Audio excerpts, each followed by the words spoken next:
2004, Raising the Bar. So this was our second year.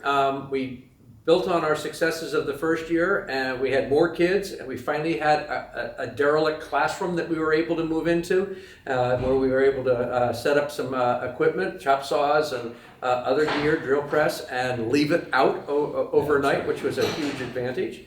The challenge that year was different. It was to climb a set of stairs and to reach up and grab a bar that was 11 feet off the ground. There were all these balls on the ground and this big giant ball that you could cap with too, but we sort of ignored all of that. So we started off, we went for the first time down to the Chesapeake regional competition at the Naval Academy, which was a terrific adventure. But we didn't do so well. It turns out we built a pretty hideous robot. We had great ideas that were not executed very well. I don't think we won a match, and think we finished 54th out of 54. Out of 54. And after coming off doing so well the year before, we came home with our tails between our legs and found out that a 5-cent piece of plastic made all of the difference in our robot. And we were rolling up on some of these balls for the game, and the body work was flexing enough to push on the main circuit breaker and shut our robot down. We couldn't figure out why it was happening until we watched the film, and sure enough.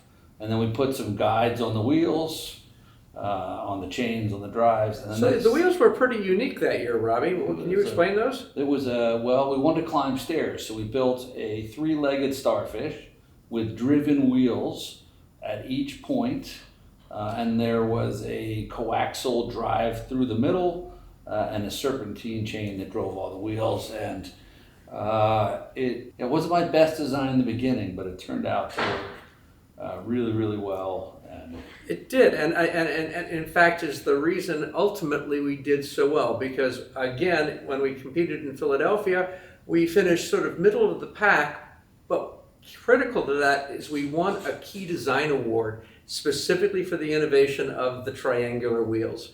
And that design award qualified us once again for the Nationals, which this year were held down in Atlanta, our first trip to Atlanta, one of many.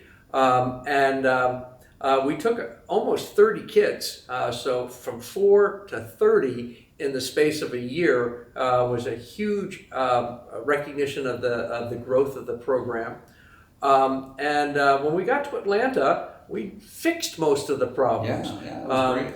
And we also introduced a new character to our robot, which was your son's stuffed monkey, Jeffrey, who with 3 F's, by the way, who was affixed to our climbing hook and became a cheer amongst the fans for watch the monkey, there goes Jeffrey. And sure enough, the announcers picked up on that, and it became part of the announcing shtick. And there goes the monkey was the cry that we heard as we climbed at the end of each of the games. And we really had great success. The robot worked pretty flawlessly. There were some great matches, and I remember one of my favorite and we were leading our division at the time, which is really exciting for us. We had a couple matches to go. We were still in the lead. We wanted to stay in the lead, and wouldn't you know it, we were with an inner city team that had a very sad robot. It just, I know it's the best that they could do at the time, but we were not optimistic that we would be able to win this match. And so we talked with them as we did with strategies, and we said, just get in the way. We asked what their robot does, and they said not much. And but I said, look, just get in the way and keep this one robot from climbing, and I think we'll be okay. And they worked so hard to pull their part and carry their weight. As a matter of fact, they ended up doing a great job. We ended up winning that match, staying the number 1 seed, and it's as if they had won the whole event that day. And it was just so great to work with them and see them, and that's one of the reasons it's so special. So.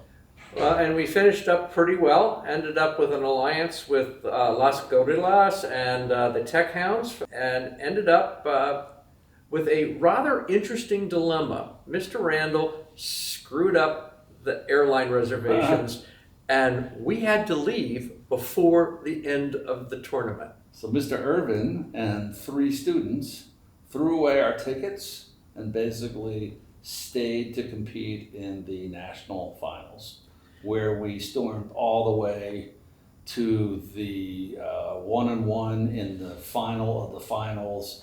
This is on the Einstein Field at the center of the NFL stadium in 20,000 Atlanta, kids screaming and hollering, and lost by just a few points in the finals. Right. And that close to world champions in year 2. Yeah, it was pretty great. Pretty exciting year. Again, success breeds success, and as we go on through time, the program continues to grow.